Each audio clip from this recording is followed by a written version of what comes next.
Donald ট্রাম্পের বিষয়, যে ডোনাল্ড ট্রাম্পের জয়ের ফলে এখন আওয়ামী লীগকে বলা হচ্ছে যে তারা এখন ট্রাম্প লীগ হয়ে গেছে এবং তারা ডোনাল্ড ট্রাম্প হয়ে ফিরে আসতে যাচ্ছে রাজনীতির ময়দানে।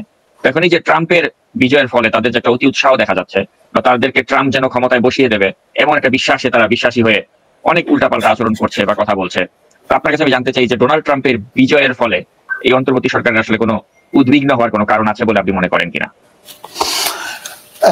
গত সপ্তাহে গত মঙ্গলবারে আমরা কথা বলছি, গত মঙ্গলবারে ভোট হয়েছে এবং আশ্চর্যজনক ভাবে ডোনাল্ড ট্রাম্প শুধু জিতেই নাই, আপনি জানেন যে 2016 সালে হিলারি ক্লিন্টনের বিরুদ্ধে সে 28 লাখ ভোট কম পেয়ে আপনার ইলেকটোরাল কলেজের সেই ম্যাজিকে সে জিতছিল, কিন্তু এইবার তার থেকেও বেশি পপুলার ভোট পেয়ে এবং ইলেকটোরাল কলেজের রীতিমতো কামলাকে একদম ভয়াবহ রকম ডিফিট শুধু দেয় নাই, আরো আশ্চর্যজনক ভাবে গত 50 বছরের ইতিহাসে আপনার সিনেট এবং হাউসে 214টা পাইছে, 18টা পাইলেই সংখ্যাগরিষ্ঠ, কিন্তু ডেমোক্রেটরা সেখানে সংখ্যাগরিষ্ঠ হওয়ার কোনো মানে কোনো সুযোগ আছে বলে মনে করি, কারণ তারা 205টা পাইছে আমি আজকে সকাল পর্যন্ত দেখছি। সিনেটে তো অলরেডি 53 পেয়ে গেছে। অর্থাৎ হাউস, সিনেট, প্রেসিডেন্ট এবং কি কোর্ট, কারণ কোর্টেও খুব সম্ভবত সুপ্রিম কোর্টে 2 অথবা 3 খুব সম্ভবত 2 আপনার বিচারপতি নিয়োগ করার সে সুযোগ পাবে, তার মানে সেখানেও তার কনজারভেটিভ লোকজন সংখ্যাগরিষ্ঠতা পাবে বলে মোটামুটি বলা হচ্ছে। তো আমেরিকান এই নির্বাচনকে আমি বা আপনি হয়তো আমরা আশা করি না, কিন্তু মানুষের রেজাল্ট, মানুষ এটা গণতান্ত্রিক দেশ, এটা আমাদের অ্যাকসেপ্ট করতে হবে স্বাভাবিকভাবেই। উইদিন ফিউ আওয়ার্স কামলা তার শি কনসিডস। তো এখানে আমি এই একজন বিখ্যাত মার্কিন রাজনৈতিক বিজ্ঞানী ডক্টর নরম্যান অমস্টেইন খুব সুন্দর একটা মন্তব্য করছে। উনি বলছে most destructive election result in US history, most destructive election result. তো এখন আমাদের বাংলাদেশের এই ট্রাম্প লীগ এখন মুদ্রিয়ে দিয়ে তো আর পাচ্ছে না, তো ট্রাম্পের উপর ভর করছে আওয়ামী লীগ। সেটা বলার আগে শুধু এটা বলবো, 26শে নভেম্বর আপনি জানেন আপনার শহরেই ট্রাম্প নর্মালি থাকে, ওয়েস্ট পাম বিচে। তার 26শে নভেম্বর কিন্তু তার একটা মামলার রায় হবে এবং আমি জানি না যুক্তরাষ্ট্রের বিচার বিভাগের ওইটা একটা টেস্ট হয়ে যাবে যে একদম ইলেক্ট, সিটিং না হলে একদম প্রেসিডেন্ট ইলেক্ট, তার বিরুদ্ধে রায় কি হতে পারে।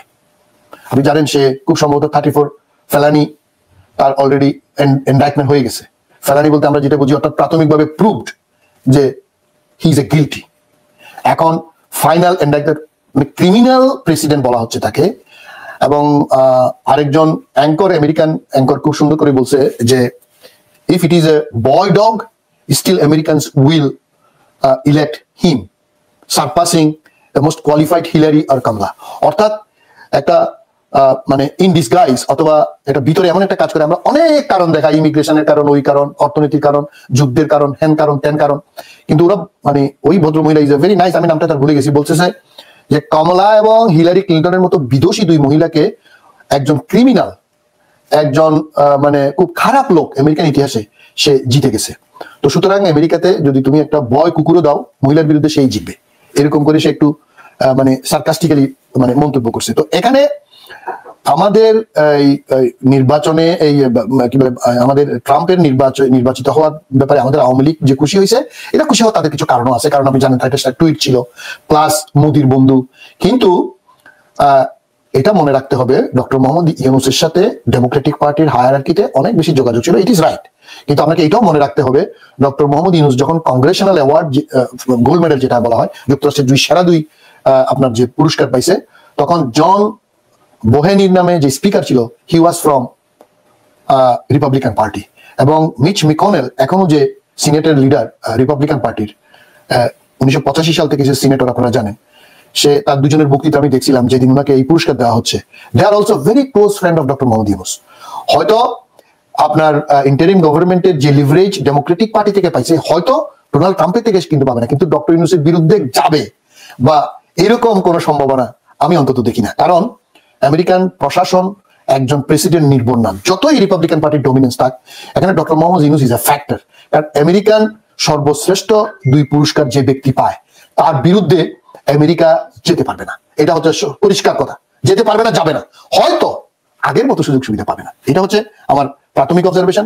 এরপরে আপনি আসেন মধ্যপ্রাচ্যের যুদ্ধ, ইউক্রেনের যুদ্ধ, ন্যাটো সঙ্গীন অবস্থা, জাপান, কোরিয়া, তাইওয়ান, মানে একদম রীতিমতো ওরা ইয়ের মতো হয়ে বসে আছে, কারণ ডোনাল্ড ট্রাম্প বলছে ওখান থেকে তারা সে ফ্লিট এয়ারক্রাফট ক্যারিয়ার প্রত্যাহার করবে। আবার জাপান, সরি, চায়না বসে আছে, কারণ আপনি জানেন তাদের সাথে প্রায় $1 ট্রিলিয়ন ব্যবসা। গত বছর $800 বিলিয়ন এক্সপোর্ট করছে চায়না। সেখানে সে বলছে 6 to 20% আপনার টেরিফ বসাই দেবে।